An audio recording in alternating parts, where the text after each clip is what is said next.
Güzel ve ünlü oyuncular Alp Navruz ve Alina Boz yine harika bir birliktelik yaparak yılbaşı reklam fotoğraf çekiminde yer alarak büyük ilgi gördü. Sevilen dizi, Elimi Bırakma'da başrolleri Alina Boz ve Alp Navruz'un birlikte oynadığını hatırlatalım, yetenekli genç oyuncular ekranda güzel ve uyumlu bir dizi çifti yaratmayı başardılar. Bu nedenle hayranlarının onları henüz yeni bir dizide olmasa da sadece bir reklam fotoğraf çekiminde yeniden bir arada görmekten çok mutlu olmaları şaşırtıcı değil. Alina Boz ile Alp Navruz, daha eşit bir hayat için herkesin elini taşın altına koyması gerekiyor, kadınlar sırtlarındaki yüklerden kurtulmaya başlayınca kendilerini daha özgür ve daha yaratıcı hissedecekler, diyor. Haberimizin detaylarına geçmeden önce videonun aşağısından 2 saniyenizi ayırıp kanalımıza abone olursanız ve beğenirseniz çok sevinirim. Şimdi ise haberimizin detaylarına geçelim. Pandemi kadın erkek rollerinde iş yükünü artırdı, özellikle kadınların ev içi sorumlulukları arttı, ki öncesinde de yük yine kadınlardaydı. Toplumsal cinsiyet eşitliği dünya genelinde pek çok ülkede hep temel sorunlardan oldu.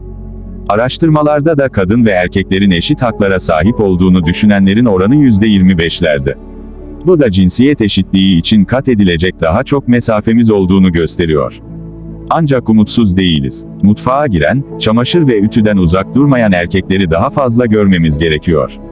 Moda markalarından Defacto'nun Alina Boz ve Alp Navruz'un rol aldıkları yeni kampanya filmi de bu örneklerden. Yeni yıl arifesinde ünlü oyuncularla bir araya gelerek hem 2021 muhasebesini yaptık hem de özel hayatlarında ev işleriyle aralarının nasıl olduğunu sorduk. Yıl sonuna doğru hep bir muhasebe yapılır. 2021 bu anlamda size ne bıraktı, ne öğretti?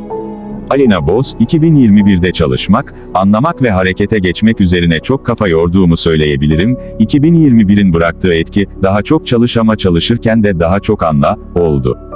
Alp Navruz, huzurlu ve çalışma hayatı açısından mutlu eden bir yıl oldu. Sahip olduklarımızın değerini anladığımız bir yılın ardından hayatın hem çok kısa hem de yapılacak daha çok fazla şeyim olduğunu fark ettim. Yeni yıla yeni umutlarla girmek de adettendir.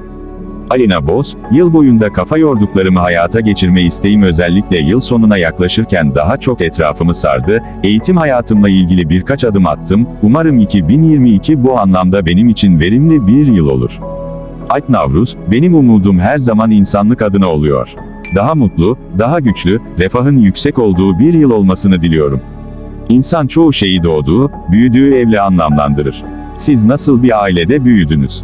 Alina Boz, tabuların ve cinsiyet rollerinin hakim olmadığı bir evde büyüdüm, babam çok güzel yemek yapardı mesela, annemin de elinden her iş gelirdi. Çözülmesi gereken ya da tamir edilmesi gereken bir durum olduğunda herkes kafa yorardı.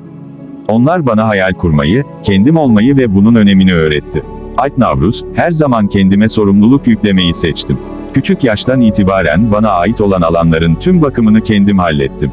Kadir Has Üniversitesi'nin bir araştırmasında Türkiye'de kadın ve erkeklerin eşit haklara sahip olduğunu düşünenlerin oranı %25'lerde kalmış. Alp Navruz, ataerkil toplumun baskısı, evde ve çalışma hayatında biçilen roller, ne yazık ki kadının ikinci planda yer almasına neden oldu. Ama şimdi harekete geçmenin tam zamanı ve bu en ön saflarda erkekler yer almalı. Alina Boz, eşitliğin bu denli geç konuşulmaya başlamasını anlamak mümkün olmasa da bu konuda toplumsal bir bilinç oluşması bana umut veriyor. Öte yandan özellikle, ev işleri, ne erkeklerin katkısı için hala alınması gereken çok yol var. Alp Navruz, kadın erkek rollerine ilişkin algıların yıkılması, kadının hem iş yaşamında hem de günlük hayatta kendini güvende ve huzurlu hissetmesini sağlayacaktır. Kadınlar sırtlarındaki yüklerden kurtulmaya başlayınca kendilerini daha özgür ve daha yaratıcı hissedecekler.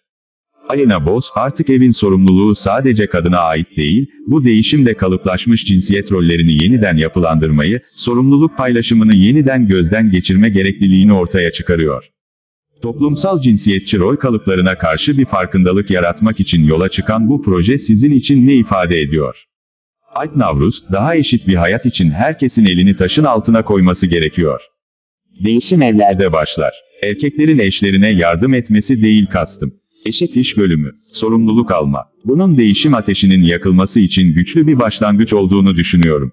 Bu düşüncemi destekleyen bir projede yer almak mutluluk verici. Senaryoda kalıpların kırıldığını gördüğümde, işte bu, dedim. Alina Boz, beni inanılmaz mutlu etti. Büyük markaların bu konuları sahiplenmesi gelecekle ilgili umut veriyor. Alina Boz, yolumuz uzun ama umutluyum, biriyle aynı evi paylaşırken öncelikler ne olmalıdır? Her şeyden önce aynı alanı paylaştığın insanın kişisel alanına, isteklerine ve kişiliğine saygı duymak gerekir. Benim de beklentim karşımdakinin beni tanıması, sınırlarımı, ne yapıp yapamayacağımı bilmesi olur.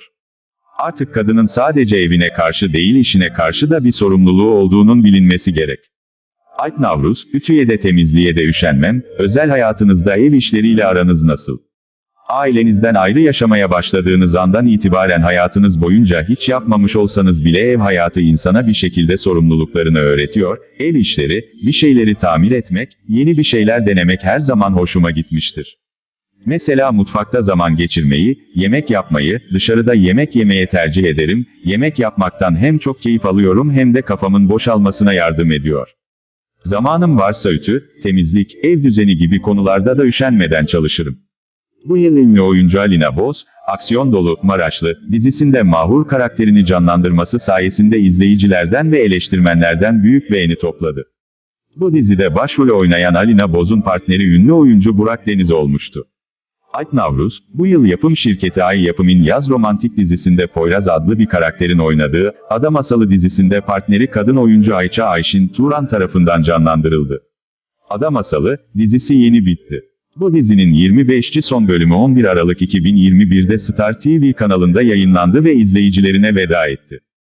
Değerli izleyicilerimiz, şimdilik bu videomuz burada sona eriyor. Gündeme dair gelişmelerden ve bilgilerle dolu videolardan haberdar olmak istiyorsanız kanalıma abone olabilirsiniz ve bildirimleri açabilirsiniz. Videoyu beğendiyseniz beğenmeyi ve videoya yorum yapmayı unutmayın lütfen. Sonraki yeni videolarda görüşmek üzere, kendinize iyi bakın. Ben Ali Cenap. Bizleri dinlediğiniz için teşekkür ediyoruz.